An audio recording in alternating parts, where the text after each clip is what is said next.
Hələ olur da. Deməli, bax, bura Şuşadır. Laçına gedən yol.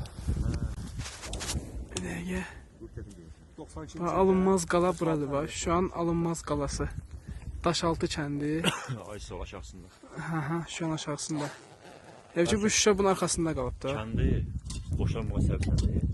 O müdafiə arxayınlar boşalmağa. Şuşanın o qalası da alınmaz qala budur. Onda yol İnşallah ki.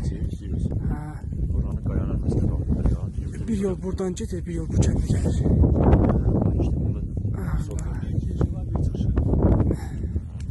Onda bax bu ikidə olanlar, bax bu ikidə olanlarla Yaqublu Yunus, Babayev Tahir, Həsən Əmərcim bala qardaşımız bizim dəqiqədən tərk olub gedib ürəyi dəqiqə ilə döynək istəyənlərlə dövsəyədir bala qardaşımız. Bax bu cavanlar. Amin inşallah, amin, amin. Gəldim bana məni tək, mən də geniş bağladım. Bu da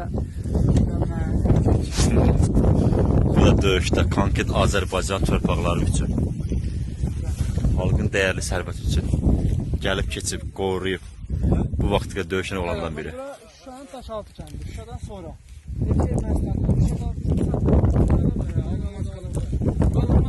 Qayanın üstü Şuşadır.